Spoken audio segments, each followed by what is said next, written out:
రామనీలమేఘశ్యామ కోదండ రామ రఘుకులాబ్ధి సోమ పరంధామ సార్వభౌమ నీలమేఘశ్యామ రఘురాం రామ్ రామ్ రఘురామ్ జయ రామ్ రామ్ రామ్ జయ రామ్. అంగనే ఆశిస్తున్నావు నువ్వు పెద్ద క్లాసికల్ నేమ్ పెట్టి అధరామృతం ఎలా వర్ణించారండి. అప్పుడు వెంటనే నిర్ణయించారు, నీ ఇంకా ఆలస్యం చేయను, రామచంద్రుడికి పట్టాభిషేకం చేసేస్తా. అలా నిర్ణయం తీసుకున్నారు. చూడండి, ఆ సమయంలో భరత శత్రుఘ్నులు లేరు అయోధ్యలో. తాతగారింటికి వెళ్ళారు వారు. కనీసం అయ్యో భరతుడు లేకుండా రాముడు పట్టాభిషేకం చేయించుకుంటాడా అండి? అంచేతనే అది జరగల, ఆగిపోయింది. ఏమి భరతుని మీద ప్రేమ! లోకమంతా రాముణ్ణి స్మరిస్తుంటే రాముడు భరతుణ్ణి స్మరిస్తాడు. అది భరత పాత్ర అంటే. జగ జపు రామ, రామ జపు జేహి భరత. ఆ భరతుడు ప్రస్తుతం లేడు అయోధ్యలో, గాంధార దేశం, అక్కడికి వెళ్ళిపోయాడు. కేకయ్య దేశం, గాంధార కాదు, కేకయ్య దేశం, కైకేయి అంచేతన ఆవిడికి కైకేయి అని పేరు. కేకయ్య దేశపు రాజకుమార్తె కైకేయి. తాతగారింటికి వెళ్ళాడు. అయినా సరే నేను ఇంకా ఆలస్యం చేయను, ఏమో శరీరం క్షణానికి ఏమొచ్చేది తెలియదు కదా అనేసి వెంటనే వశిష్ఠ మహర్షిని పిలిపించారు. మహానుభావ, నా కోరిక ఇది అంటే వారన్నారు. చాలా చమత్కారంగా సమాధానం చెప్పాడండి. వశిష్ఠుల వారికి తెలుసు దీనికి విఘ్నం వస్తుంది అని. ఆ మాట దశరథ మహారాజుతో వారు అనలేదండి. ఏమన్నారు? కేవలంగా సుదిని సుమంగళ తబహి జబ రామహోహి యువరాజు. ఏ రోజునైతే రామచంద్రుడు యువరాజు అవుతాడో ఆ రోజే సుదినము, ఆ ముహూర్తమే సుమంగళ ముహూర్తం. అంటే ఒక శ్లోకం ఉంది, అయం ముహూర్త సుముహూర్తోస్తు అని అంటుంటారుగా వివాహ ఉపనయనాల్లో. అట్లా వశిష్ఠ మహర్షి అంటున్నాడు, చాలా సంతోషము, ఏ రోజు రాముడు యువరాజు అయితే ఆ రోజే గొప్పది, అదే సుముహూర్తం. సుముహూర్తే సావధాన సులగ్నే సావధాన అని అంటుంటారు వివాహ సమయంలో. అట్లా కేవలంగా అలా అని ఊరుకున్నాడండి. ఏ రోజున రామచంద్రమూర్తి పట్టాభిషేకం జరుపుకుంటే అదే మంచి రోజు అన్నాడు తప్ప ఇది జరుగుతుంది జరగదని ఆయనల్లా. అక్కడి నుంచి వశిష్ఠుడు ముహూర్తం పెట్టాడని లోకం అనుకుంటుందండి. నో, ఆయన పెట్టిన ముహూర్తం కాదది. రామ వనగమనానికి విఘ్నం కలగరాదు అని హెచ్చరించాల వశిష్ఠుల వారు. రాముడు పట్టాభిషేకం చేసుకుని అయోధ్యలో కూర్చుంటే ఎట్టాగండి అవతార ప్రయోజనం తీరుతుందా? ఎందుకు అవతరించాడు రాముడు? భూభార హరణం, ఈ భూమి యొక్క బరువుని తీసేయాలి. ఎవరు బరువు భూమికి? దుష్టులు, దుర్మార్గులు, ఉగ్రవాదులు, అసత్యం పలికే అబద్ధాల కోరులు, మోసకారులు, వంచకులు, కపటులు, వీరండి బరువు. ఆ బరువు తీర్చడం కోసం యదా యదా హి ధర్మస్య గ్లానిర్భవతి భారత, పరమాత్మ అలా అవతరిస్తారు. అంచేత రామపట్టాభిషేకం చూడండి, రాముడు పట్టం కట్టుకోవాలంటే ఆయన గారు సంకల్పిస్తేనే అది జరుగుతుంది. ఇంకా ఎవరు సంకల్పించినా జరగదండి, తానే సంకల్పించాలి. మన సంకల్పాలన్నీ కూడా పరమాత్మే, వారే ఇక్కడుండి అంతర్యామి. అందువలన కాలాభిమాని దేవత యొక్క కృప సాపేక్షం కాదు. తదేవ లగ్నం సుదినం తదేవ, తారాబలం చంద్రబలం తదేవ, విద్యాబలం దైవబలం తదేవ. హే లక్ష్మీపతే తే అంఘ్రియుగం స్మరామి. అప్పుడే రామ పట్టాభిషేకం అవుతుంది. అయ్యో దశరథుడు అనుకుంటే అవుతుందా? కాదు. రామచంద్రుడు ఎందుకని సర్వతంత్ర స్వతంత్ర, సావరిన్ పవర్ రాముడంటే. ఎప్పుడైనా సరే వహీ హోతా హై జో మంజూరే ఖుదా హోతా హై. ఖుదా అంటే భగవంతుడు. ఖుదా ఏదైతే అనుకుంటాడో అదే జరుగుతుంది. అందువలన సంకల్పము, రాజా వశిష్ఠుల వారు అంటారు, నీ కోరికను అనుసరించి నీ ప్రయత్నం నువ్వు చేయి. ప్రయత్న ఖలు కర్తవ్య. భవిష్యత్తు తెలియదు గనక ప్రయత్నం చేయాలి. కర్తవ్యము నీవు ఆచరించు. కర్మణ్యేవాధికారస్తే మా ఫలేషు కదాచన. మనసులో అనుకున్నారట వశిష్ఠుల వారు ఏమని, రామచంద్రునికి 41వ వయస్సు వచ్చేంత వరకు సింహాసన అధిష్టానం ఆ యోగ్యత లేదు కదా మనసులో అనుకున్నారు. 41 సంవత్సరంలో పట్టాభిషేకం రామచంద్రునికి మనసులో అనుకున్నారంటే. కనుక రాముడు ఎప్పుడు రాజు అయితే అదే సుదినం, అదే సుమంగళము, మంగళప్రదం. అంటే శ్లిష్ట పదప్రయోగం అని కవిత్వంలో అట్లా అంటారండి. అలా శ్లిష్టంగా, అంటే శ్లిష్ట అంటే శ్లేష, 2 రకాల అర్థాలు వచ్చేటట్టుగా వశిష్ఠుల వారు మాట్లాడారు. నీ ప్రయత్నం నువ్వు చేసుకో, అది కాదు అని మనసులో అనుకున్నాడు. వివృతోక్తి అని ఒక అలంకారం కావ్యశాస్త్రంలో. అందువల్ల చూడండి, గతే శోక న కర్తవ్య. జరిగిపోయిన దాని గురించి ఆలోచిస్తూ కూర్చోరాదండి. జీవితం వ్యర్థమైపోతుంది, సమయం. గతం గత, దాని గురించి ఏడుస్తూ కూర్చోకూడదు. భవిష్యత్తు ఇట్లా అవుతుంది, ఎట్టా దాని గురించి కూడా పెద్దగా విచారం చేయరాదండి. వర్తమానంలో బ్రతకాలి ఎప్పుడు మనిషి. ప్రెజెంట్ టెన్స్లో బ్రతకాలి. పాస్ట్ అయిపోయింది, ఫ్యూచర్ నీకు తెలియదు, భవిష్యత్తు తెలియదు, భూతకాలం అయిపోయింది. కొద్దిగా వర్తమానం కూడా తెలియదు మనకి, అది మన బతుకులు. అయితే కొద్దిగా వర్తమానం తెలుస్తుంది కనుక వర్తమానంలో ఎవడైతే బ్రతుకుతాడో భవిష్యత్తు భూతకాలాల్ని విస్మరించి వాడు సుఖపడతాట లోకంలో. ఆ విధంగా చెప్తున్నారు. జగమంగళ బలకాజ బిచార బేగియనాథ్ నలాయియ బార. మహర్షి, గురువుగారు, ఆలస్యం చేయమాకండి. నీ అనుకున్నది వెంటనే అయిపోవాలి అలా అంటున్నారండి. భవిష్యం నైవ చింతయేత్ వర్తమానేన కాలేన ప్రవర్తంతే మహాత్మనః. ఎవరు మహాపురుషులో వారు వర్తమానంలో బ్రతుకుతారు తప్ప భూతం భవిష్యత్తు వదిలేస్తారు.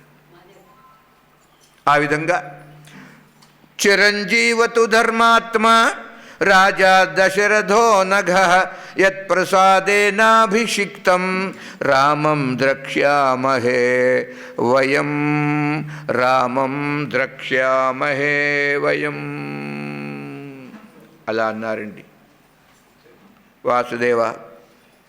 అంటే వశిష్ఠ మహర్షిని త్వర పెట్టారండి. గురుదేవా, సమయం లేదు, తెల్లవారితే ముహూర్తం, చక్క అన్ని పనులు మీరు దగ్గరుండి జరిపించేసేయండి. మంత్రులతో అంటున్నాడు వశిష్ఠుల వారు. సమస్త పుణ్యతీర్థాలను మీరు సేకరించండి, ఔషధులు సేకరించండి, ఫలాలు, పత్రాలు, పుష్పాలు, సుగంధ ద్రవ్యాలు, చామరములు, వ్యాఘ్ర మృగ చర్మాలు, చీనాంబరాలు, నవరత్నాలు, నవధాన్యాలు, ఇన్ని కావాలండి రాజ పట్టాభిషేకానికి. సువర్ణ ఆభరణాలు. చూడండి, రామ పట్టాభిషేకానికి ఎన్ని సంభారములు కావాలో మంగళ వస్తువులు అవన్నీ మీరు సిద్ధపరచండి. టకాటక అయిపోతున్నాయి. ఇప్పుడు వశిష్ఠుల వారు చెప్తే ఇంకా జరగందే ఉంది.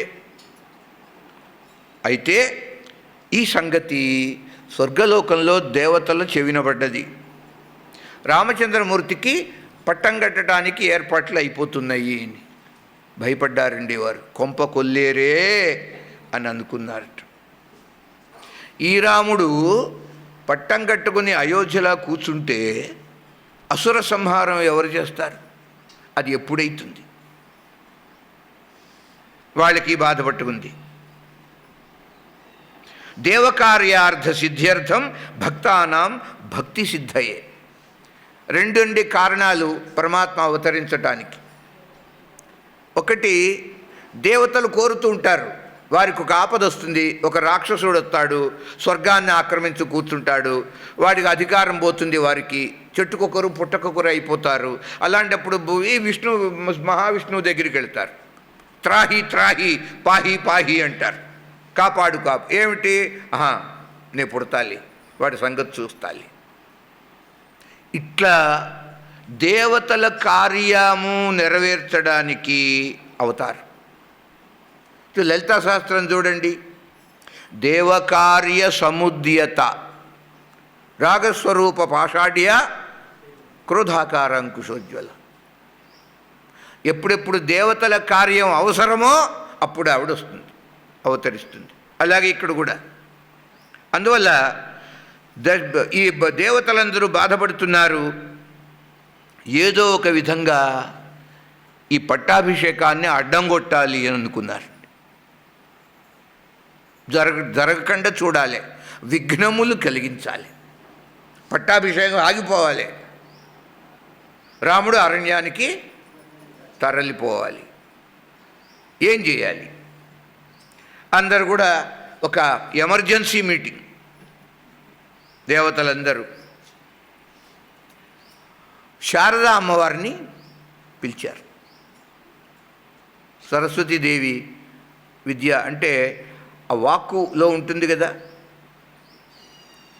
ఆమె నర్తిస్తూ ఉంటుంది.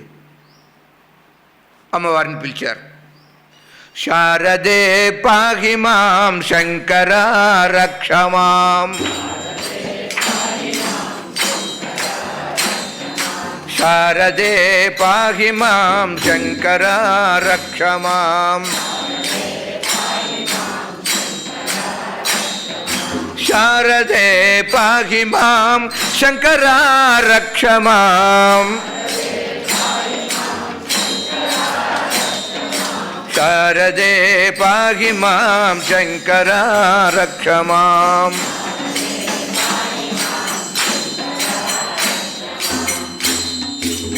భక్తవత్సల భగవానికి జై.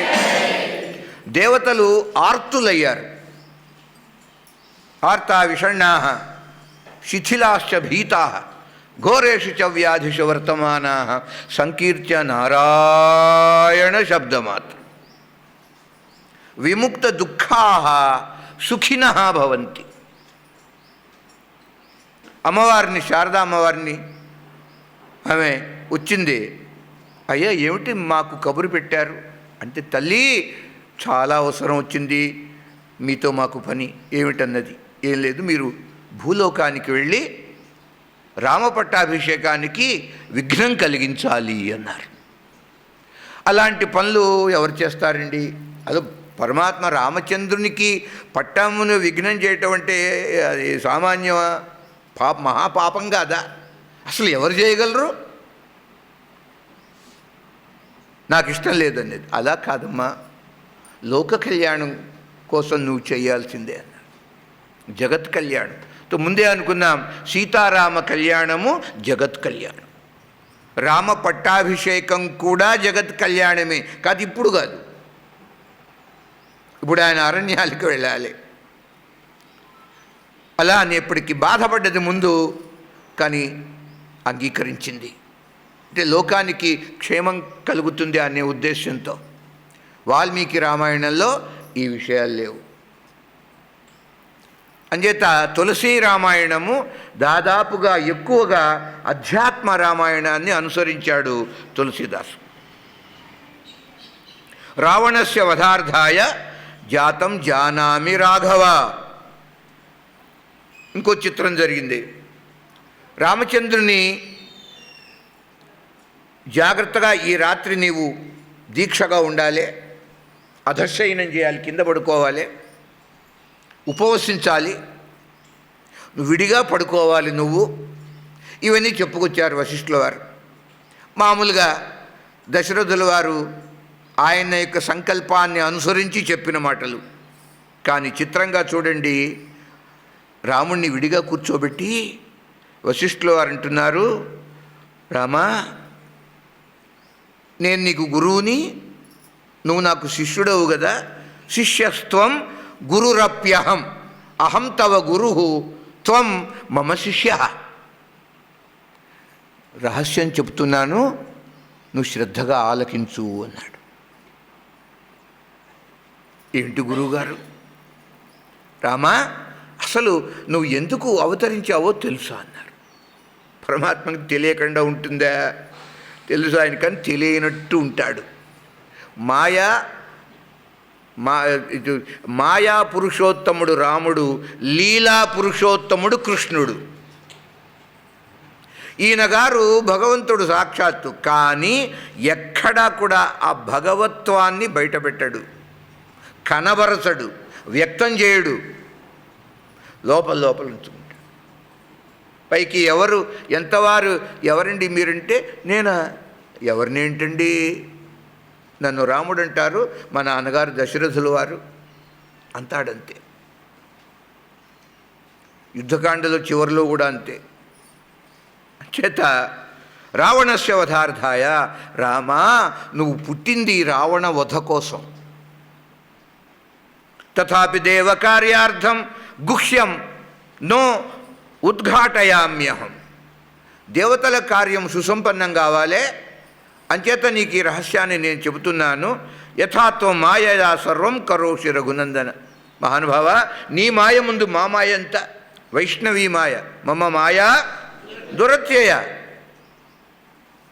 తథైవ అనవిద్యాశేఖం శిష్యస్త్వం గురురప్యహం. అంచేత రహస్యం చెప్పేశారు. రామా, నువ్వు అరణ్యానికి వెళ్ళాలి, కానీ మీ నాన్నగారు చెప్పమని అన్నవి చెప్పాడు ముందు, అది ఎలాగో కాదని తెలుసు కదా. అందువలన ఇక్ష్వాకూణాం కులే రామ పరమాత్మ జనిష్యతి ఇది జ్ఞాతం మయా పూర్వం బ్రహ్మణ కథితం పుర. బ్రహ్మదేవుడు చెప్తుంటే నేను విన్నాను. వశిష్ఠుల వారు అంటున్నారు ఈ మాట. సేవక సదన స్వామి ఆగమను మంగళమూల అమంగళదమను. గురూజీ, నేను మీ దాసుడిని, సేవకుణ్ణి, అట్టి మీరు మా గృహానికి వచ్చారు కనుక మాకు అన్నీ కూడా శుభాలే, మంగళములే, అమంగళం అనేది లేనే లేదన్నారు మాకు. అంచేత అరణ్యవాసం కూడా మంగళమే అన్న ధ్వని రామచంద్రమూర్తి యొక్క మాటలు చూపించారు. తెలుసు ఆయనకి ఇది ఆగిపోతుందని. ఇదానీం భాషసేయత్వం లోకానాం ఉపదేశకృత. ఆ విధంగా రామచంద్రుడు అద్యత్వం సీతయా సార్థం ఉపవాసం యథావిధి. మళ్ళీ అవి కూడా చెప్పాడు. సీతా సమేతంగా నువ్వు రాత్రి ఉపవసించాలే. ఎందుకని? పట్టాభిషేకం ఎటువంటి పవిత్రమైన మహాయజ్ఞమో రామ వనవాసం కూడా యజ్ఞంతో సమానం. అంతే ఉపవాసం చేయాలి ఈరోజు రాత్రి. కృత్వా శుచిర్భూమిశాయి, భూమి మీద అధశయనం చేయాలి.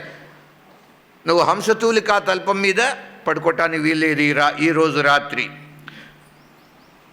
నువ్వు ఒక్కడే శయనించాలి. భవరామ జితేంద్రియ, జితేంద్రియుడవై ఈ రాత్రి నువ్వు దీక్ష వహించాలన్నారు. పరమాత్మ ఎప్పుడూ జితేంద్రియుడే. జితేంద్రియం ఎందుకని? రామదాసు కూడా జితేంద్రియుడు.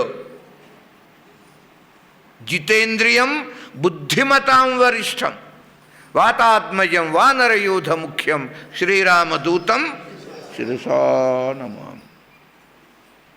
మనోజవం మనస్సు యొక్క వేగం కంటే గొప్ప వేగం ఆంజనేయ స్వామిది. మనోజవం, మనస్సును జయించినవాడు. మనోజవము, మనస్సు జయించిన వానికే ఆ మనోజవం ఉంటుంది, మనోవిజయం. రామచంద్రమూర్తి యొక్క దాసానుదాసుడే జితేంద్రియుడైతే ఆయన యజమాని రాముడు ఇంకా ఎంత జితేంద్రియుడై ఉండాలండి.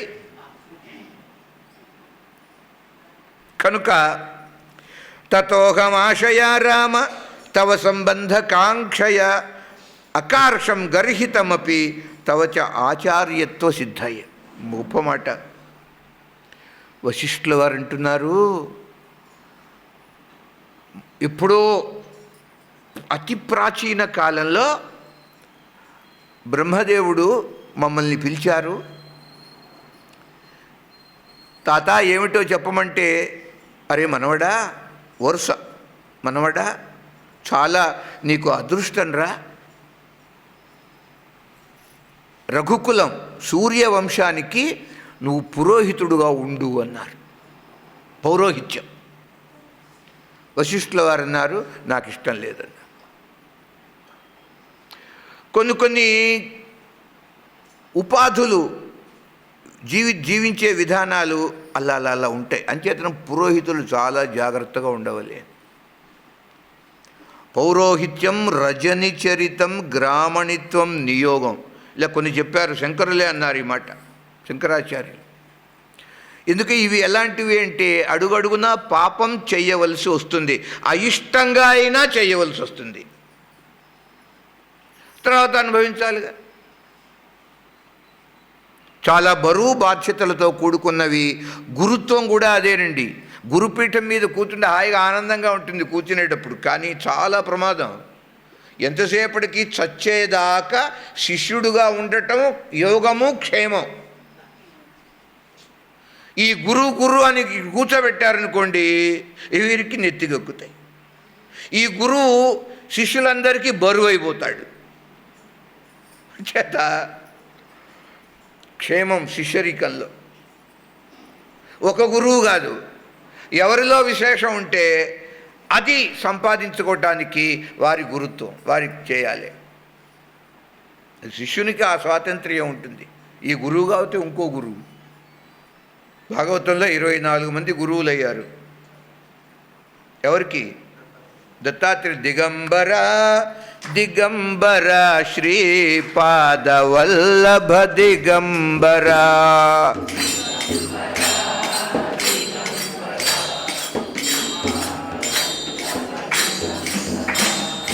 దిగంబర దిగంబర శ్రీపాదవల్లభ దిగంబర.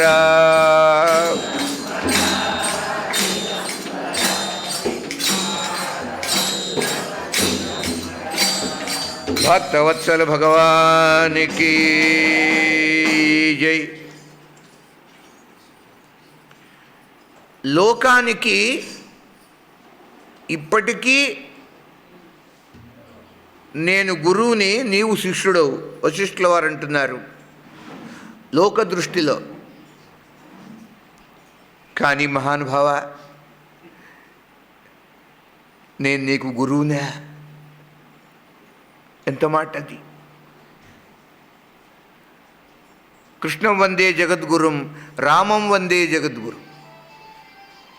అలా అంటూ మా తాతగారు ఎప్పుడైతే పురోహితులు నువ్వు ఉంటే బాగుంటుంది అంటే, నాకు ఆ ఇష్టం, నేను అంగీకరించకపోతే వారన్నారు, కాదు నాయన, గొప్ప లాభం నీకు కలుగుతుంది, ఆత్మలాభం కలుగుతుంది.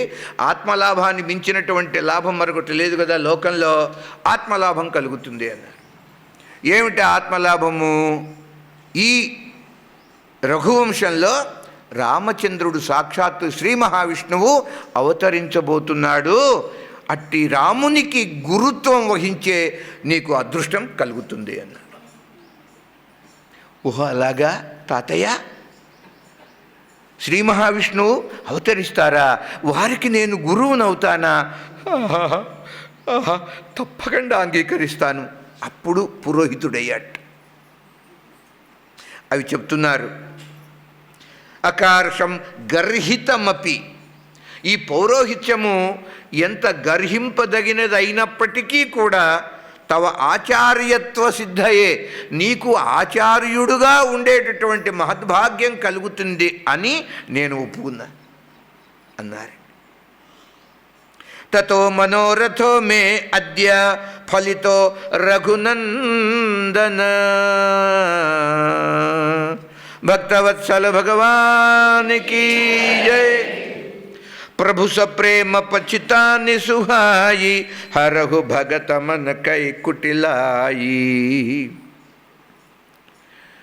తాను చెప్పవలసింది చెప్పాడు. ఇది జరగదులే, నీ సంకల్పమే నెరవేరుతుంది. వచ్చేశారు ఇంటికి వశిష్ఠుల వారు.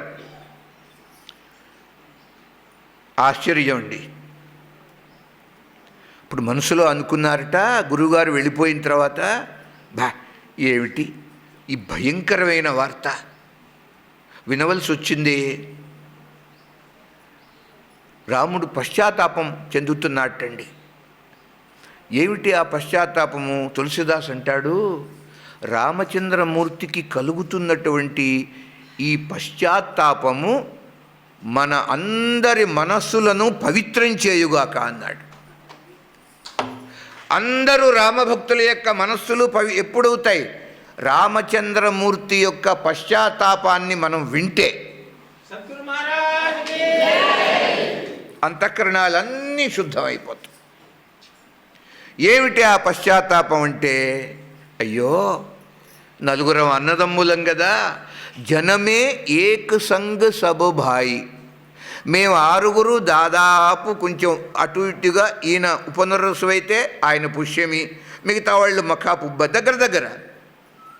ఇలా మేము దాదాపు ఏకకాలంలో పుట్టాం. మేము భోజన శయన కేళి లరికాయి. మేము నలుగురం కలిసే ఒక కంచంలో తింటాం, ఒక మంచంలో పడుకునే వాళ్ళం. మేము శయనం కూడా, ఆటలాడుకోవటం సరే మాలో మేము ఆడుకుంటూ ఉంటాం. ఎవడు గెలిచినా మాకు ఈర్ష్యలు అసూయలు లేవు. రాముడి గురించి చెప్పుకుందాం. ఎంత భరత ప్రేమ అంటే, మరుక్షణం రాముడు గెలిచిపోతాడు ఆటలో. అట్టి సమయంలో తాను కావాలని ఓడిపోయి, భరత నీదే గెలుపురా అంటాడు.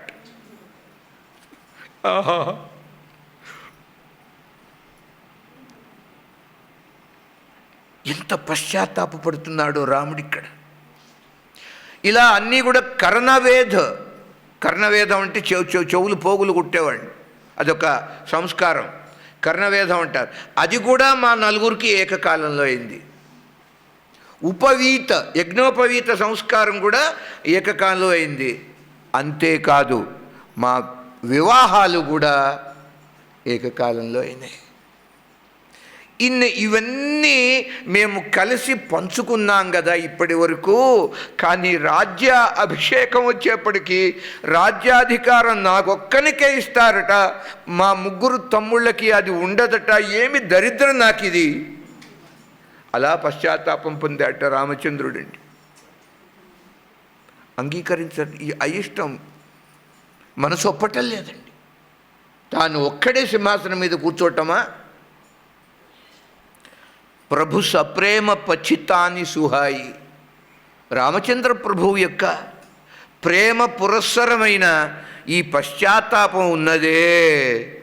తులసి అంటాడు, హరు భగతన్ మనకై కుటిలాయి.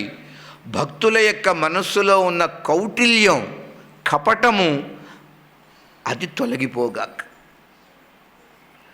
రామభక్తునికి కపటం ఉండరా? ఏ భక్తునికి పనికిరాదు.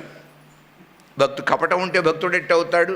నా క్రోధ నచ మాత్సర్యం నా లోభ నా అశుభామతి భవంతి కృతపుణ్యానాం భక్తానాం పురుషోత్తమే. పరమాత్మ యొక్క భక్తుల యందు ఈ దుర్భావాలు ఉంటే వాడు భక్తుడే కాదు. ఎవరి దగ్గరికి వెళ్ళాడు స్వామి మాకు దగ్గర అప్పుడు వస్తుంటారు. ఇది దిగంగానే గురుగారు చిన్న సందేహం చిన్న ఏంటి పెద్ద ఏమిటి అలా వస్తుంటారు. స్వామి నీ భక్తున్నేనా? నేనేం చెప్పగలండి? మా సంగతే మాకు తెలియదు, మాకే అనుమానమే, మేము భక్తులమా కాదా అని. ఈ ఇతరులు ఎలా సర్టిఫై చేయగలం? ఎవరిని అడగక్కల్లా, ఈ ఒక్క శ్లోకం చాలు. అదే లిట్మస్ పరీక్ష అనే కెమిస్ట్రీలో ఉండేదండి. లిట్మస్ టెస్ట్ అంటారు. థర్మామీటర్తో టెంపరేచర్ కొలుచుకున్నట్టుగా